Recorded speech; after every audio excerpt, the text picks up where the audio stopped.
Hello जी, नमस्कार। स्वागत है आप सभी का हमारे YouTube चैनल में। तो अभी तक हमने देखा था संख्या पद्धति के बारे में, संख्याओं को कैसे लिखते हैं, संख्या किसे कहते हैं, अंक किसे कहते हैं, भारतीय पद्धति और अंतर्राष्ट्रीय पद्धति में संख्या को कैसे लिखते हैं।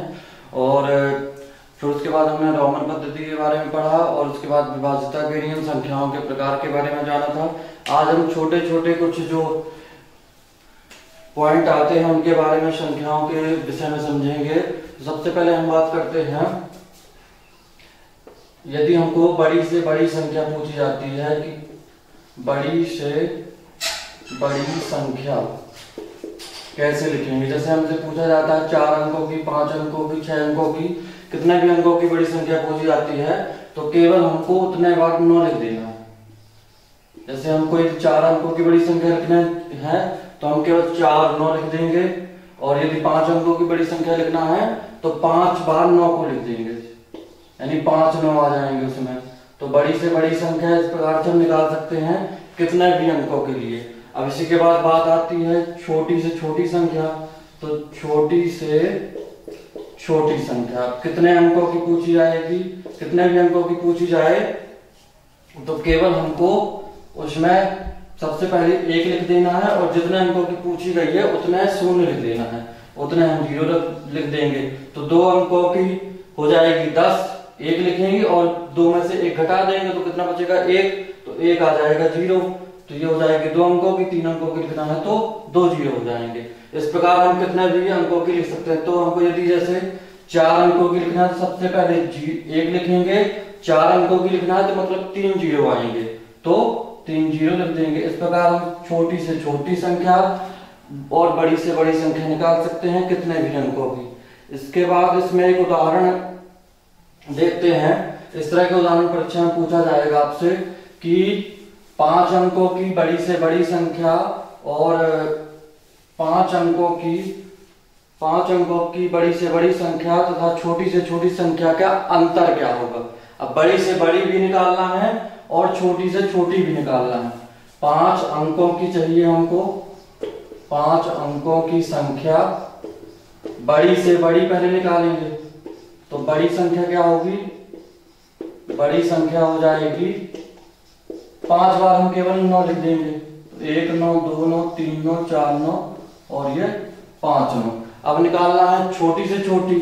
तो 5 अंकों की छोटी से छोटी संख्या, छोटी से छोटी संख्या क्या लिखेंगे, सबसे पहले 1 लिखेंगे।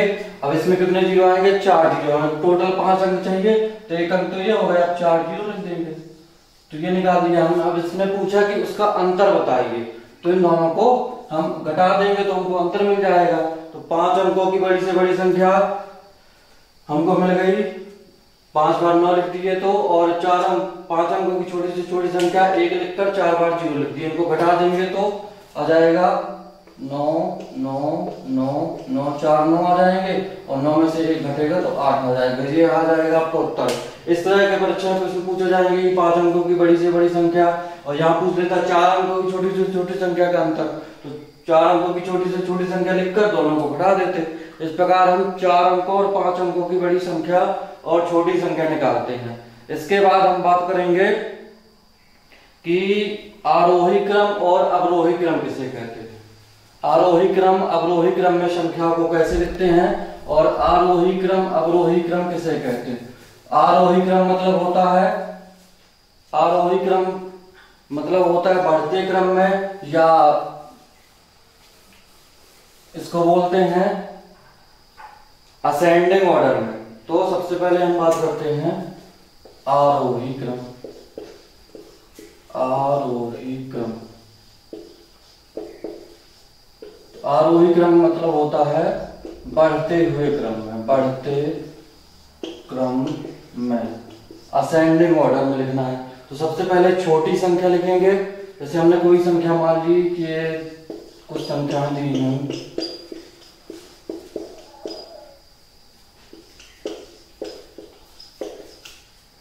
ये संख्या दी है हमको। अब इनको हमको आरोही और आरोही क्रम में लिखना है। सबसे पहले क्या लिखेंगे, बढ़ते क्रम में जाना तो सब कहां से शुरू करेंगे, छोटी संख्या से। तो सबसे छोटी संख्या कौन सी है? ये तो 3 अंक की है तो ये तो बड़ी होगी। ये दो है 2 अंकों की, तो इनमें से देखिए तो ये आ जाएगा 23 सबसे छोटी। फिर उसके बाद आएगी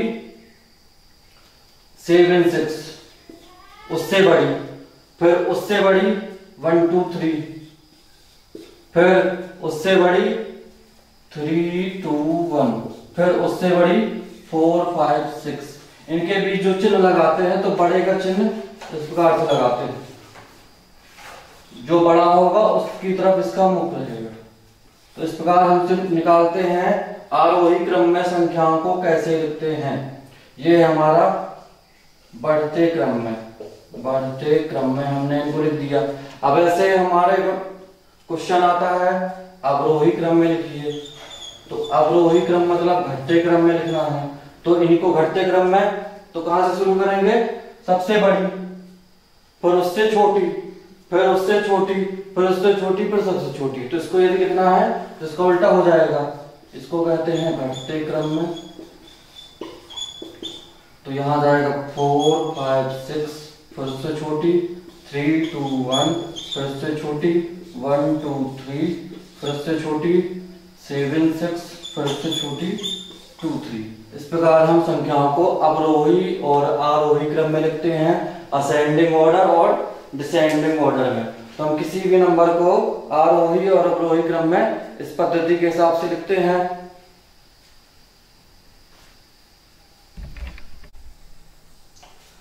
तो अब हम बात करेंगे गुणनखंड के विषय में। तो गुणनखंड किसे कहते हैं, किसी संख्या का गुणनखंड कैसे निकालते हैं?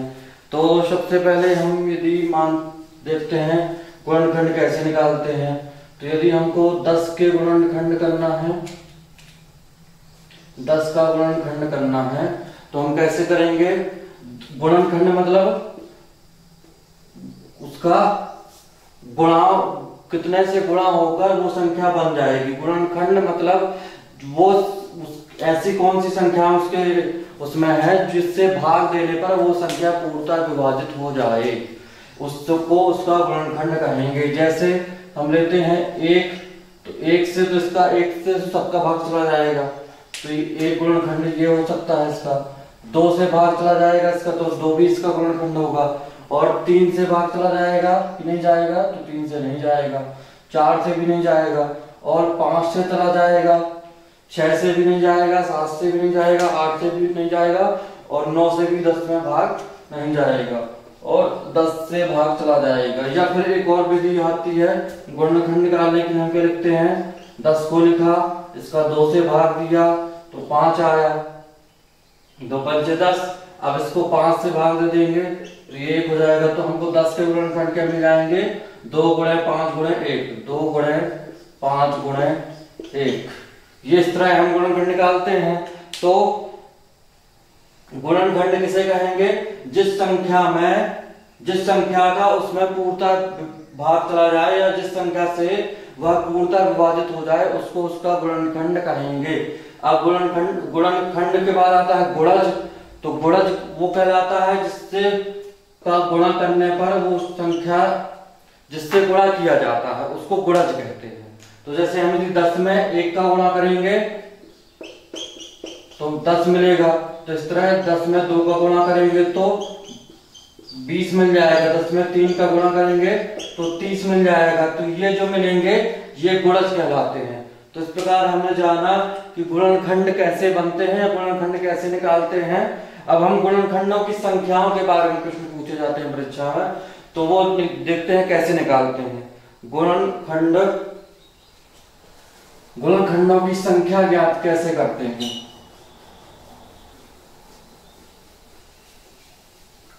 तो यदि हम मान लें कि हमको दिया है कि 42 के गुणनखंड, 42 के गुणनखंडों की संख्या बताइए। गुणनखंडों की संख्या कितनी होगी? तो हम कैसे निकालेंगे? तो पहले 42 का फैक्टर कर लेंगे, जब 42 को तोड़ लेंगे अलग अलग, तो 42 बराबर हम लिख सकते हैं 2 गुणे 2 से भाग चला जाएगा 7 गुणे 3, इस तरह लिख सकते हैं। या फिर ऐसे हम देख लें गुणनखंड करके, तो 2 से भाग करेंगे तो आ जाएगा 21, फिर 3 से भाग चला जाएगा तो ये आ जाएगा 7, और 7 से भाग करेंगे तो ये आ जाएगा 1। तो 42 बराबर 2 गुणे 7 गुणे 3 मिल जाएगा हमको। ये हो गए 42 के गुणनखंड। अब हमको निकालनी है गुणनखंडों की संख्या कितनी होगी। 42 के गुणनखंडों की संख्या, तो ये जो गुणनखंड आए हैं इनकी पावर कितनी है, सबका पावर में 1 है। 2 की पावर 1 लिखेंगे तो 2 मिलेगा, 7 की पावर 1 लिखेंगे तो 7 मिलेगा, और 3 की पावर 1 लिखेंगे तो 3 मिलेगा। तो ये जो घात है इनमें हम एक एक जोड़ देंगे, तो 1 में 1 जोड़ेंगे तो 1 + 1 हो जाएगा, फिर प्लस करेंगे 1 में,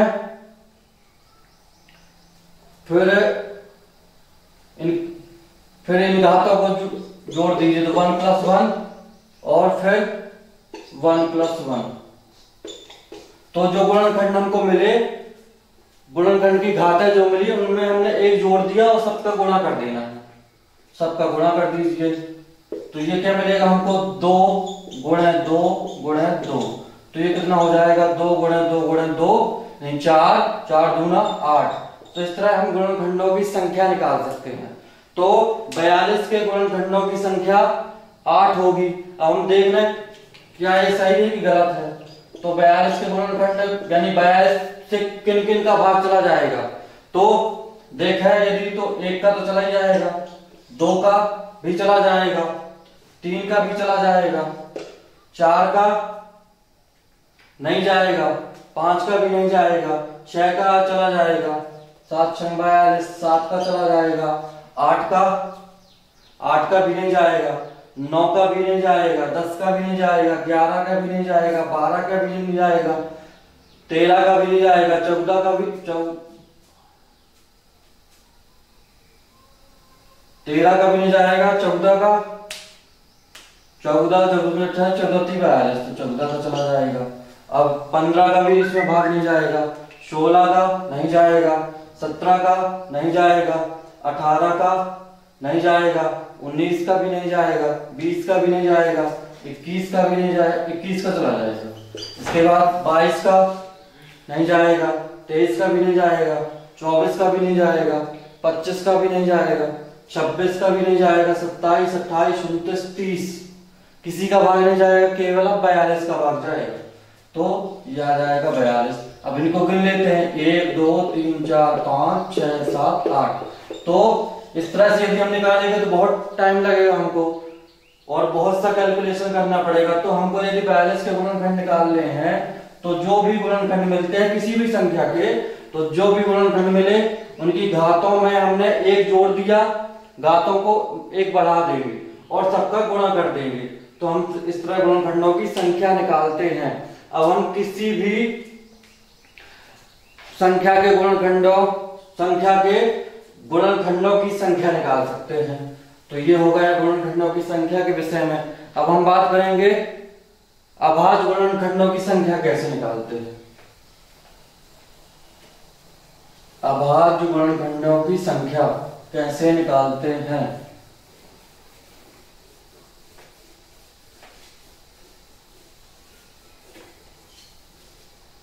तो अभाज्य गुणनखंड कैसे निकालते हैं, तो इसको भी एक उदाहरण से देखते हैं। उदाहरण है, यहां पे हम उदाहरण लेते हैं 30 की पावर 11 गुणे 22 की पावर 5 गुणे 34 की पावर 11। अब इसके हमको अभाज्य गुणनखंडों की संख्या बतानी है। तो पहले इसमें हम देख सकते हैं किसी का गुणनखंड हो सकता है, तो पहले हम गुणनखंड करेंगे। तो 30 के गुणनखंड क्या बनेंगे, 2 गुणे 5 गुणे 30 को हमको गुणनखंड करना है, तो 2 आएगा 5 आएगा, ये हो गया 10 और 10 गुणे 3 तो 30 बन जाएगा। तो इसको हम लिख सकते हैं 2 गुणे 5 गुणे 3 की पावर 11 गुणे में 22, तो 22 11 दूनी 22 केवल लिख सकते हैं। तो इसको हमने लिख दिया 11 गुणे 2 की पावर 5। अब गुणे 34 को गुणनखंड कर दीजिए, तो इसको क्या लिख सकते हैं, 17 गुणे 2 की पावर 11। 17 दूना 34 हो जाएगा। अब इसमें हमको इनको अलग अलग कर दीजिए संख्याओं को, तो 2 की पावर, इसको क्या लिख सकते हैं, यह पूरा 2 की पावर 5 गुणे 3, 2 गुणे 5 गुणे 3 है। तो इनको सबको अलग अलग कर देंगे, तो इसकी पावर भी 11 आएगा, इसकी पावर भी 11 आएगा, इसकी पावर भी 11 आएगा।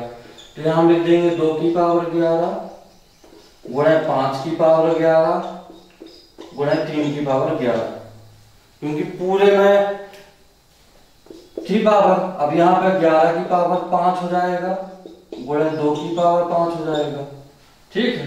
अब यहाँ 17 की पावर 11 और गुणे 2 की पावर 11।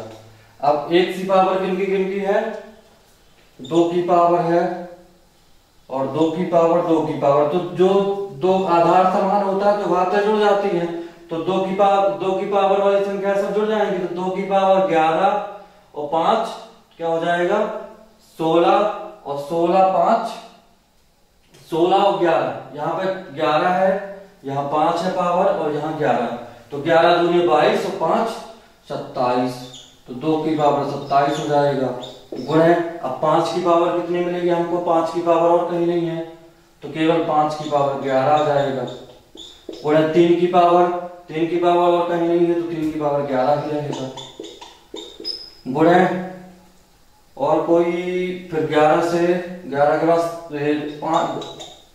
3 के बाद 11 आ जाएगा, तो 11 की पावर 5 है और कोई नहीं है, और 17 की पावर 11 है, इसके अलावा और कोई नहीं है। तो अब हम इसको लिखेंगे, ये जो हमको मिला, अब इसमें हमको अभाज्य गुणनखंडों की संख्या निकालनी है, तो क्या करेंगे, इनकी सभी जो संख्या मिली है इनकी पावर को हम जोड़ देंगे।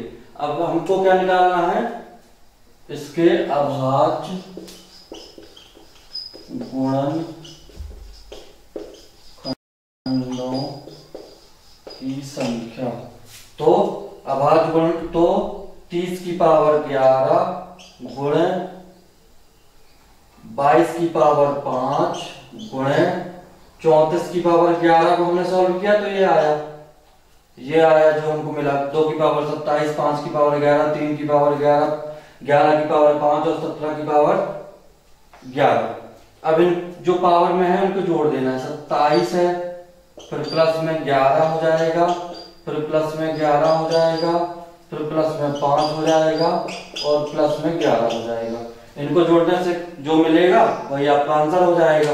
तो 27 ये होगा और 11 11 11, 3 बार 11 तो 33, तो 33 और 27 हो जाएगा कितना, 33 से 30, ये 33 का 3 यहाँ जाएगा तो ये 30 हो जाएगा, तो ये हो जाएगा 60, 60 और 5 65।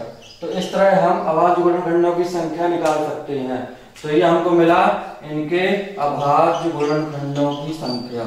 तो कुछ नहीं करना है, जो संख्याएं दी हैं उनके गुणनखंड कर लीजिए। यदि उनके गुणनखंड होते हो तो यहाँ 30 का हो रहा था तो हमने 2 गुणे 5 गुणे 3 लिख दिया, 30 को 22 का हो रहा था तो 11 गुणे 2 कर दिया, और 34 का भी हो रहा था तो 17 दूनी 34 लिख दिया हमने।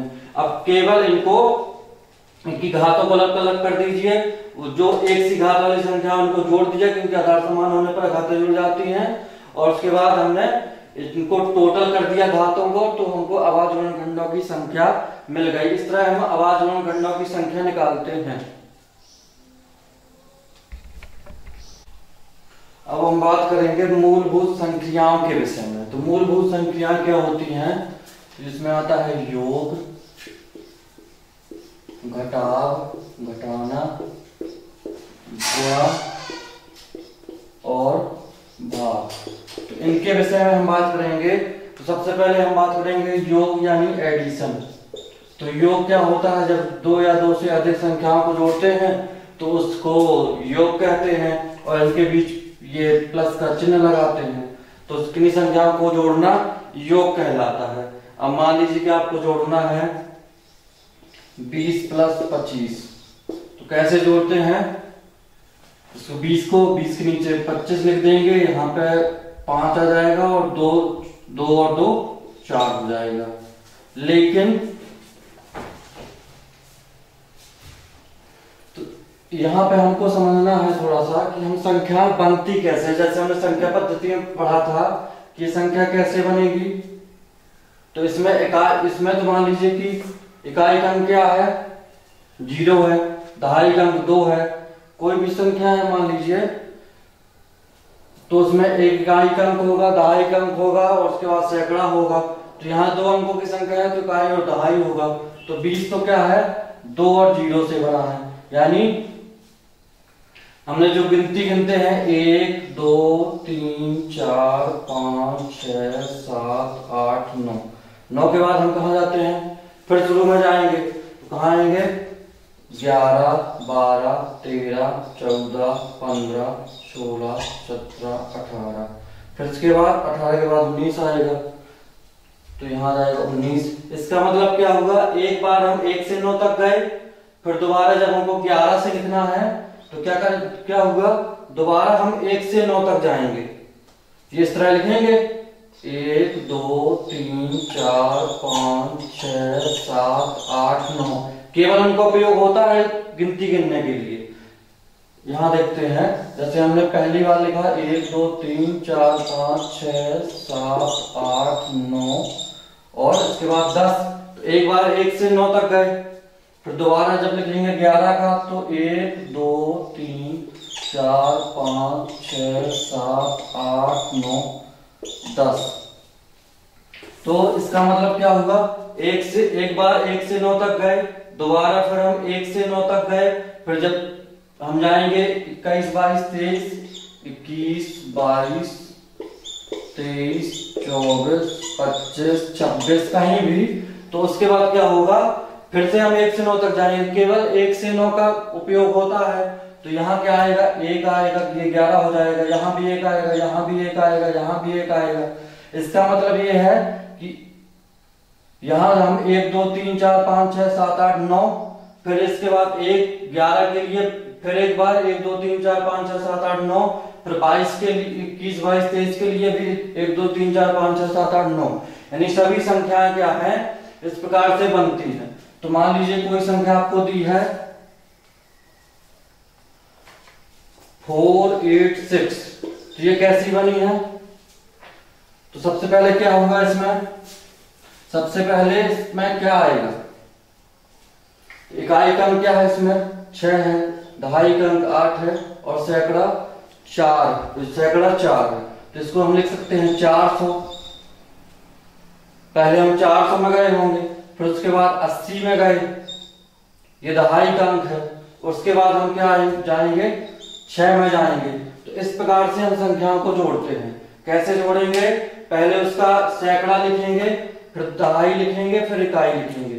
तो इस तरह यदि हम इसको जोड़ेंगे तो क्या हो जाएगा 4 8 6। कैसे संख्या बनती है ये समझना है। अब इसके बाद हम यदि कोई योग देखते हैं 3 2 6 4 8 9, इसको जोड़ना है। तो सबसे पहले आप लिखिए, सबसे पहले आप समझिए इसको कि ये संख्या बनी कैसे है। ये संख्या कैसे बनी है, इसको लिख सकते हैं हम, इसको लिख सकते हैं 300 प्लस 20 प्लस 6 और ये बनी है 400, सैकड़ा का अंक, फिर 80, फिर 9। अब इनको जोड़ना है तो जोड़ दीजिए, तो क्या हो जाएगा 3 और 4 700 हो जाएगा। फिर इनको जोड़ दीजिए तो ये क्या हो जाएगा 2 और 8 100 हो जाएगा। इसके बाद इनको जोड़ दीजिए तो 6 और 9 कितना होगा 9 6 15। अब इनका आप लिख दीजिए कितना बन जाएगा, देख के बता सकते हैं 815। इस प्रकार से हम संख्याओं को यदि जोड़ेंगे तो हमको जोड़ने में भी आसानी होती है और हम संख्याओं के बारे में समझ पाते हैं कि संख्या कैसे बनती है। इसमें ये इतना सब लिखने की जरूरत तो अभी नहीं पड़ेगी हमको, केवल ये हमने समझने के लिए देखा है। तो कुछ और उदाहरण देखते हैं, उसके द्वारा हमको समझ में आएगा कि कैसे हम संख्याओं को जोड़ सकते हैं। इस तरह से हम बहुत जल्दी संख्याओं को जोड़ सकते हैं और परीक्षा में उनका उपयोग करके, क्योंकि परीक्षा में उपयोग हमको इनका इसलिए करना है क्योंकि हमको उत्तर बहुत जल्दी चाहिए। तो एक उदाहरण देखते हैं, 1986 1824, इसको जोड़ना है। तो कैसे जोड़ेगा? तो पहले तो 2000 लिख सकते हैं, ये 2000 हो गया। फिर 9 8 17 हो जाएगा, ये लिख दिया 1700। फिर 8 2 10 हो जाएगा, तो ये 100 हो गया। फिर इसके बाद 6 4 10 हो जाएगा। अब इसको आप जोड़ दीजिए, 10, ये आएगा 8, ये आएगा 3, 3810। इस प्रकार से यदि हम जोड़ेंगे तो हमारा योग भी बहुत जल्दी से होगा और हम इसमें गलती होने की कोई संभावना नहीं है। यदि अगला उदाहरण देखें, 4 4 8 2 9 3 4 6 7, कोई पूरी प्रोसेस केवल हमारे दिमाग में होगी। तो यहाँ क्या होगा, 7 आ जाएगा, केवल 7 आया, बाकी 0 लिख दीजिए। यहाँ 8 4 12 आया, बाकी आप, क्योंकि 2 0 क्यों आएंगे, क्योंकि ये सैकड़े के स्थान पर है। इसके बाद 2 और 8, 2 और 6 हो जाएगा 8, एक 0 आएगा। फिर इसके बाद 9 7 16 हो जाएगा, इनका योग कर दीजिए। तो 6 9 2, केवल इनका योग कर देना, 2 और 8, तो इसका आंसर आएगा 8296। इस प्रकार हम संख्याओं को आसानी से जोड़ सकते हैं।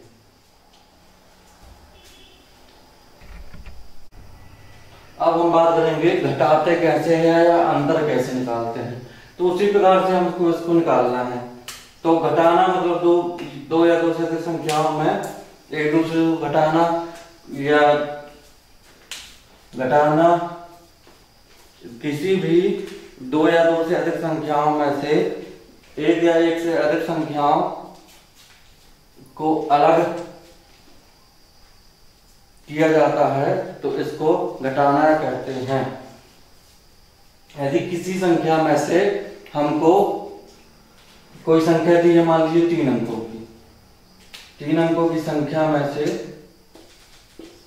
अब 3 अंकों की संख्या है तो 3 अंकों की संख्या में से 2 अंक की संख्या भी हम घटा सकते हैं, 3 अंक की भी संख्या घटा सकते हैं और 1 अंक की भी संख्या घटा सकते हैं।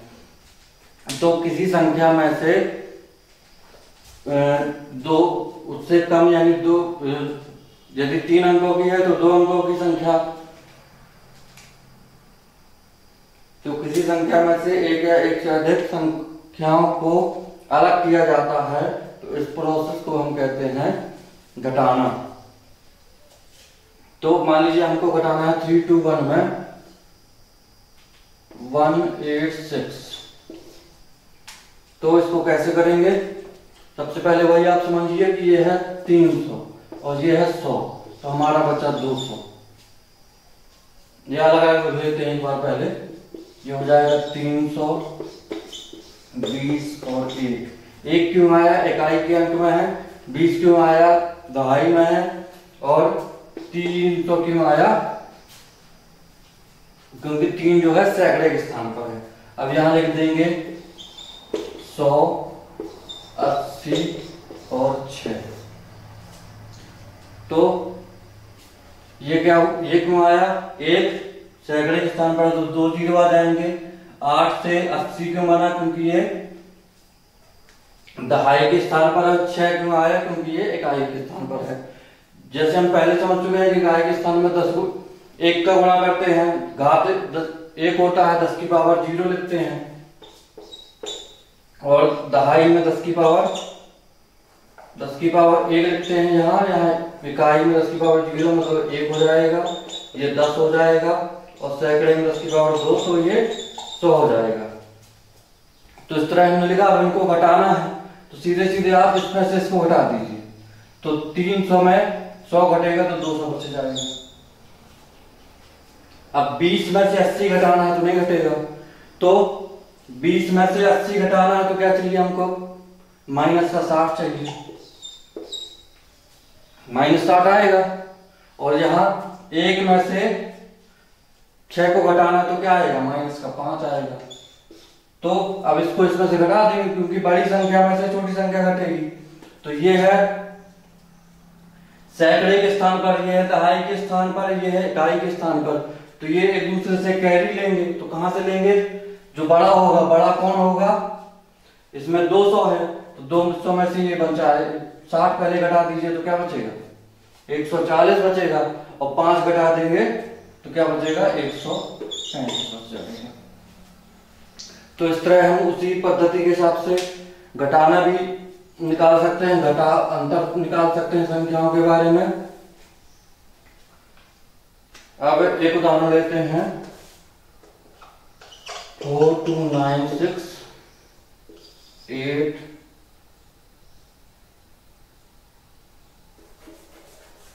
3186।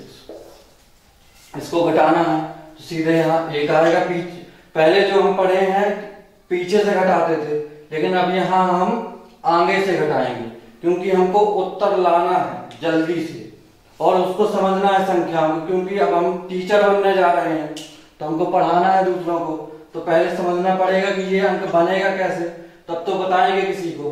तो यहाँ आप सीधे सीधे 4 में से 3 घटा दीजिए, 1 बच जाएगा। यहाँ 2 में से 1 घटा दीजिए तो 1 बच जाएगा। अब यहाँ 9 में से 8 घटा दीजिए तो 1 बच जाएगा। और यहाँ 6 में से 6 घट जाएगा तो 0 बचेगा। यह आ जाएगा आपका उत्तर। इस प्रकार से हम घटाना भी आसानी से कर सकते हैं। इस प्रकार हमने योग और घटाना, अंतर और योग के बारे में समझा। अब हम देखते हैं गुणा कैसे करते हैं। तो किसी संख्या में गुणा करना मतलब उसमें उसका उतनी बार गुणा कर देना। जैसे यदि हम 6 में 1 का गुणा करते हैं, 6 में यदि 1 का गुणा करते हैं तो 6 में 1 का गुणा होगा तो 6 मिल जाएगा हमको। अब 6 में 2 का गुणा होगा तो 6 दूना कितना होगा, 12 हो जाएगा। तो देखते हैं कि गुणा कैसे करते हैं। गुणा, मल्टीप्लिकेशन। तो गुणा का चिन्ह होता है ये। अब जैसे हमको निकालना है 4 गुणे 4 तो क्या आएगा, 16 आएगा। या हम इसको ऐसे भी समझ सकते हैं कि 4 फिर 4 लिखा, फिर 4 लिखा, फिर 4 लिखा, इनको जोड़ दिया तो भी 16 आएगा। तो किसी संख्या का गुणा करना मतलब होता है उस संख्या को बार बार जोड़ना। जैसे हमको 8 गुणे 2 निकालना है तो 16 आएगा, या 8 + 8 कर दें तो भी 16 आएगा। तो संख्या को कितनी बार जोड़ा गया, 2 बार जोड़ा गया और 2 को गुणा किया गया। बात वही है। तो किसी संख्या का गुणा का मतलब होता है उस संख्या को बार बार उससे जोड़ना। तो इस प्रकार हम गुणा निकाल सकते हैं। अब हम बात करेंगे भाग के बारे में।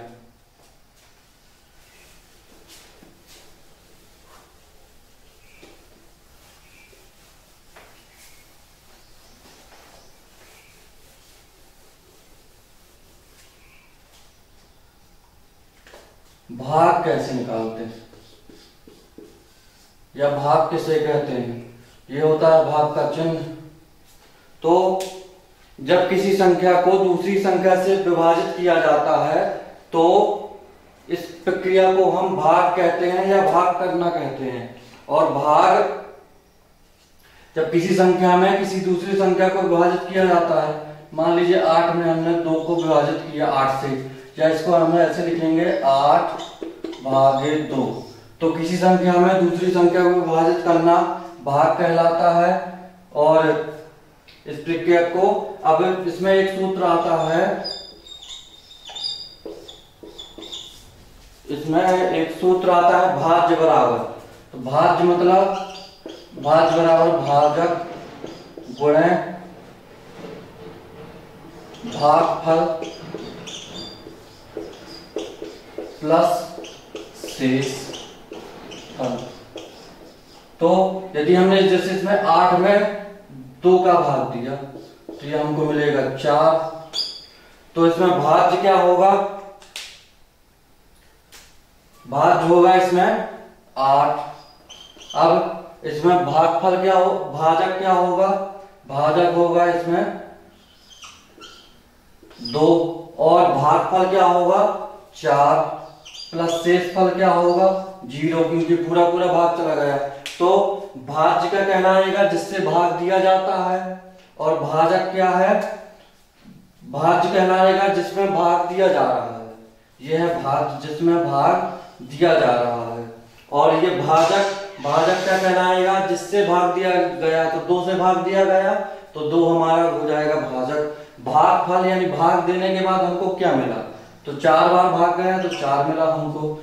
शेषफल जो शेष बचा, यदि पूरा पूरा भाग नहीं गया तो कुछ शेष बचेगा, तो जो शेष बचेगा उसको हम कहेंगे कि ये है हमारा शेषफल।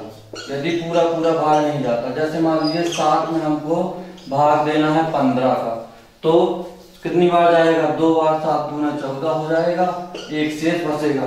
तो यहाँ पे हम क्या लिखेंगे, 15 बराबर 7 क्या है भाजक गुणे 2 भागफल प्लस क्या बचा शेष 1 बचा। तो 15 बराबर ये क्या हो जाएगा 14 1 15, ये दोनों बराबर हो गए, तो ये सही है हमारा। तो इस प्रकार हम भाज्य बराबर जानते हैं भाजक गुणे भागफल प्लस शेषफल होता है। तो अब हम भाग में थोड़ा देखते हैं। जैसे यदि हम किसी संख्या का 0 में भाग देंगे तो ये हमको 0 ही मिलेगा। ये एक नियम होता है, यदि हम भाग देकर भी दे सकते हैं। किसी संख्या में 0 में किसी संख्या से भाग देने पर हमको 0 ही प्राप्त होगा, और यदि संख्या में 0 का भाग दिया जाएगा तो हमको अनंत प्राप्त होगा। किसी संख्या में यदि 0 का भाग दिया जाता है, किसी संख्या में यदि 0 का भाग दिया जाता है तो अनंत प्राप्त होगा, और किसी भी संख्या 0 में किसी संख्या का भाग देंगे तो हमको 0 प्राप्त होगा। ये याद रखना है हमको। किसी संख्या, इसमें हमने 0 में 2 का भाग दिया तो 0 मिला, और 2 में 0 का, या किसी और संख्या 5 में 0 का, 7 में, यानी किसी भी संख्या में यदि हम 0 का भाग देंगे तो हमको अनंत प्राप्त होगा। अनंत को ऐसे लिखते हैं। अब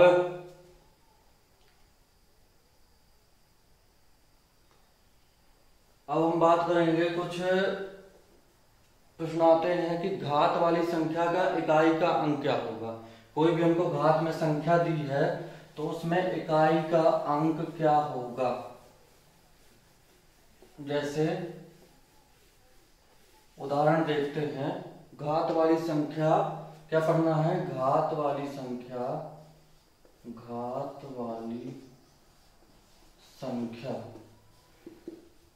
में इकाई का अंक। जैसे हम ये कोई संख्या दी है तो उसमें इकाई का अंक बताना है। यदि कोई संख्या दी है सिंपल 1 2 3 तो इसमें इकाई का अंक 3 होगा। इस तरह की यदि कोई संख्या दी है तो हम बता सकते हैं कि कितना होगा इकाई का अंक। लेकिन यदि हमको दिया है 110 की पावर 125, अब इसमें इकाई का अंक बताना, तो हम कैसे निकालेंगे। या हमको दिया है 1311 की पावर कुछ भी है, तो इसमें इकाई का अंक बताना है, तो ये हम कैसे निकालेंगे। तो इसके लिए नियम होता है, यदि मूल संख्या में यदि जो संख्या दी है उसमें इकाई का अंक 0 आता है, 1 आता है, 5 आता है और या 6 आता है, या 6 आता है, कोई भी अंक आता है यदि इकाई में, तो उसमें घात का जो मान, जो उसकी घात कितनी भी हो तो उसका मान क्या हो, इकाई के अंक का मान परिवर्तित नहीं होगा। यदि यहाँ 0 है इकाई में तो यहाँ भी 0 आएगा, घात कुछ भी हो। तो यदि कोई संख्या दी है 110, उसकी घात है 125, तो यहाँ भाग इसका इकाई का अंक 0 ही आएगा, उनको उसको सॉल्व करने की जरूरत नहीं है। ऐसे हम बता सकते हैं इकाई का अंक 1 होना चाहिए, 0 होना चाहिए, 5 होना चाहिए या 6 होना चाहिए। तो कितने अंक होते हैं हमारे, 1 2 3 4 5 6 7 8 9 तक अंक होते हैं। उसमें 4 अंक तो हमको पता चल गए कि 4 ही अंक होंगे, तो हमको केवल वही इकाई का अंक लिख देना है जो दिया है। तो इसमें क्या आएगा, इकाई का अंक 1 आ जाएगा। इसकी पावर कुछ भी हो उससे कोई मतलब नहीं है। दूसरा है यदि इकाई का अंक 4 और 9 हो, 4 और 9 हो, ये पहला नियम हो गया। अब दूसरा नियम देखते हैं। दूसरा नियम कहता है कि यदि इकाई का अंक 4 हो या 9 हो तो उसमें इकाई का अंक जो आएगा 1 या 6 आएगा। उसमें इकाई का अंक 6, यदि 4 है तो 6 आएगा और 9 है तो 1 आएगा। कोई भी घात कुछ भी दी हो, यदि इकाई का अंक 4 और 9 हो तो घात बंद कर दे।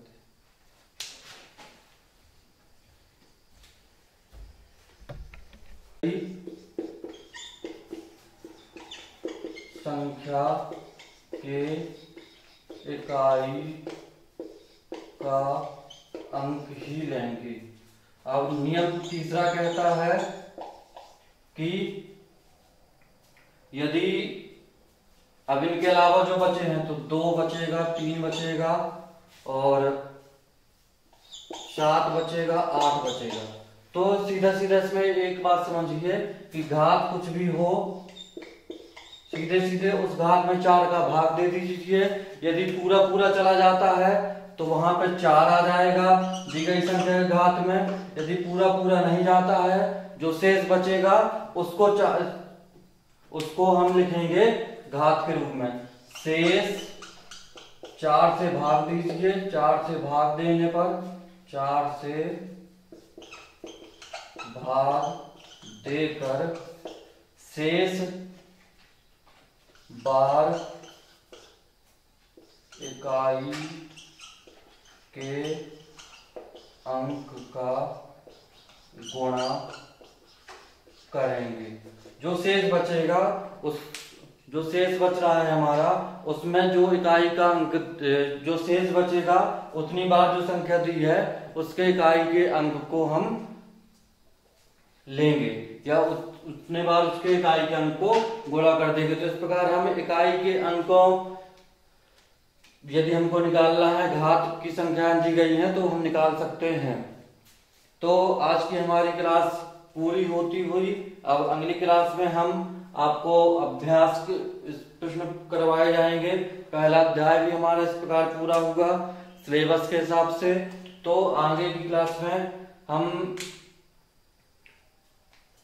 संख्याओं को जोड़ते कैसे हैं, 1 से 100 तक की संख्या दी है या 50 से 100 तक की संख्या दी है, 1 से 1000 तक की संख्या दी है, और कोई भी संख्या दी है तो हम इनको एक बार में जोड़ेंगे कैसे। यदि 1 से 100 तक की संख्या दी है तो कैसे जोड़ेंगे।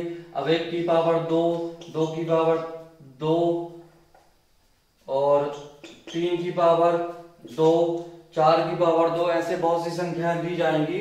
तो उनको हम जोड़ते कैसे हैं, इनके बारे में देखेंगे। तो आज की क्लास पूरी होते हुई आपका बहुत बहुत धन्यवाद। जय हिंद। तो अब हम बात करेंगे गुणनखंड के विषय में। तो गुणनखंड किसे कहते हैं, किसी संख्या का गुणनखंड कैसे निकालते हैं। तो सबसे पहले हम यदि मान देखते हैं गुणनखंड कैसे निकालते हैं। तो यदि हमको 10 के गुणनखंड करना है, 10 का गुणनखंड करना है तो हम कैसे करेंगे। गुणनखंड मतलब उसका गुणा कितने से गुणा होकर वो संख्या बन जाएगी। गुणनखंड मतलब वो ऐसी कौन सी संख्या उसके उसमें है जिससे भाग देने पर वो संख्या पूर्णतः विभाजित हो जाए, उसको उसका गुणनखंड कहेंगे। जैसे हम लेते हैं एक, तो एक से तो इसका एक से सबका भाग चला जाएगा, तो एक गुणनखंड ये हो सकता है इसका। दो से भाग चला जाएगा इसका, तो दो भी इसका गुणनखंड होगा। और तीन से भाग चला जाएगा कि नहीं जाएगा, तो तीन से नहीं जाएगा। चार से भी नहीं जाएगा, और पांच से चला जाएगा, छह से भी नहीं जाएगा, सात से भी नहीं जाएगा, आठ से भी नहीं जाएगा, और नौ से भी 10 में भाग नहीं जाएगा, और 10 से भाग चला जाएगा। या फिर एक और विधि आती है गुणनखंड निकालने की, हम क्या लिखते हैं 10 को लिखा, इसका 2 से भाग दिया तो 5 आया, 2 पंचे 10। अब इसको 5 से भाग दे देंगे तो ये 1 हो जाएगा। तो हमको 10 के गुणनखंड क्या मिल जाएंगे, 2 गुणे 5 गुणे 1, 2 गुणे 5 गुणे 1। ये इस तरह हम गुणनखंड निकालते हैं। तो गुणनखंड किसे कहेंगे, जिस संख्या का उसमें पूर्णतः भाग चला जाए या जिस संख्या से वह पूर्णतः विभाजित हो जाए उसको उसका गुणनखंड कहेंगे। अब गुणनखंड के बाद आता है गुणज। तो गुणज वो कहलाता है जिससे का गुणा करने पर वो संख्या जिससे गुणा किया जाता है उसको गुणज कहते हैं। तो जैसे हम यदि 10 में 1 का गुणा करेंगे तो 10 मिलेगा। तो इस तरह 10 में 2 का गुणा करेंगे तो 20 मिल जाएगा, 10 में 3 का गुणा करेंगे तो 30 मिल जाएगा। तो ये जो मिलेंगे ये गुणज कहलाते हैं। तो इस प्रकार हमने जाना कि गुणनखंड कैसे बनते हैं, गुणनखंड कैसे निकालते हैं। अब हम गुणनखंडों की संख्याओं के बारे में प्रश्न पूछे जाते हैं परीक्षा में, तो वो देखते हैं कैसे निकालते हैं। गुणनखंडों की संख्या ज्ञात कैसे करते हैं।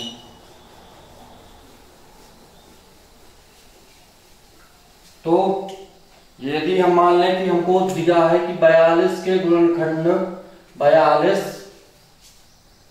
के गुणनखंडों की संख्या बताइए। गुणनखंडों की संख्या कितनी होगी। तो हम कैसे निकालेंगे, तो पहले 42 का फैक्टर कर लेंगे, या 42 को तोड़ लेंगे अलग अलग। तो 42 बराबर हम लिख सकते हैं 2 गुणे 2 से भाग चला जाएगा 7 गुणे 3, इस तरह लिख सकते हैं। या फिर ऐसे हम देख लें गुणनखंड करके, तो 2 से भाग करेंगे तो आ जाएगा 21, फिर 3 से भाग चला जाएगा तो ये आ जाएगा 7, और 7 से भाग करेंगे तो ये आ जाएगा 1। तो 42 बराबर 2 गुणे 7 गुणे 3 मिल जाएगा हमको। ये हो गए 42 के गुणनखंड। अब हमको निकालनी है गुणनखंडों की संख्या कितनी होगी। 42 के गुणनखंडों की संख्या, तो ये जो गुणनखंड आए हैं इनकी पावर कितनी है, सबका पावर में 1 है। 2 की पावर 1 लिखेंगे तो 2 मिलेगा, 7 की पावर 1 लिखेंगे तो 7 मिलेगा, और 3 की पावर 1 लिखेंगे तो 3 मिलेगा। तो ये जो घात है इनमें हम एक एक जोड़ देंगे। तो 1 में 1 जोड़ेंगे तो 1 + 1 हो जाएगा, फिर प्लस करेंगे 1 में, फिर इन घातों को जोड़ दीजिए तो 1 + 1 और फिर 1 + 1। तो जो गुणनखंड हमको मिले, गुणनखंड की घातें जो मिली उनमें हमने 1 जोड़ दिया और सबका गुणा कर देना है। सबका गुणा कर दीजिए तो ये क्या मिलेगा हमको, 2 गुणे 2 गुणे 2। तो ये कितना हो जाएगा, 2 गुणे 2 गुणे 2 नहीं 4, 4 दूना 8। तो इस तरह हम गुणनखंडों की संख्या निकाल सकते हैं। तो 42 के गुणनखंडों की संख्या 8 होगी। अब हम देख लें क्या ये सही है कि गलत है। तो 42 के गुणनखंड यानी 42 से किन किन का भाग चला जाएगा। तो देखा है यदि तो 1 का तो चला ही जाएगा, 2 का भी चला जाएगा, 3 का भी चला जाएगा, 4 का नहीं जाएगा, 5 का भी नहीं जाएगा, 6 का चला जाएगा, 7 × 42, 7 का चला जाएगा, 8 का भी नहीं जाएगा, 9 का भी नहीं जाएगा, 10 का भी नहीं जाएगा, 11 का भी नहीं जाएगा, 12 का भी नहीं जाएगा, 13 का भी नहीं जाएगा, 14 का भी 13 का भी नहीं जाएगा, 14 का, 14 14 42, तो 14 का चला जाएगा। अब 15 का भी इसमें भाग नहीं जाएगा, 16 का नहीं जाएगा, 17 का नहीं जाएगा, 18 का नहीं जाएगा, 19 का भी नहीं जाएगा, 20 का भी नहीं जाएगा, 21 का भी नहीं जाएगा, 21 का चला जाएगा। इसके बाद 22 का नहीं जाएगा, 23 का भी नहीं जाएगा, 24 का भी नहीं जाएगा, 25 का भी नहीं जाएगा, 26 का भी नहीं जाएगा, 27, 28, 29, 30 किसी का भाग नहीं जाएगा, केवल अब 42 का भाग जाएगा। तो यह आ जाएगा 42। अब इनको गिन लेते हैं, 1 2 3 4 5 6 7 8।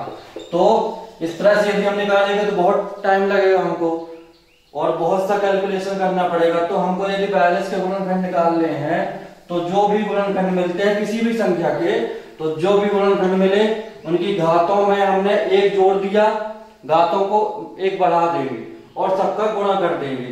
तो हम इस तरह गुणनखंडों की संख्या निकालते हैं। अब हम किसी भी संख्या के गुणनखंडों की संख्या निकाल सकते हैं। तो ये हो गया गुणनखंडों की संख्या के विषय में। अब हम बात करेंगे अभाज्य गुणनखंडों की संख्या कैसे निकालते हैं। अभाज्य गुणनखंडों की संख्या कैसे निकालते हैं।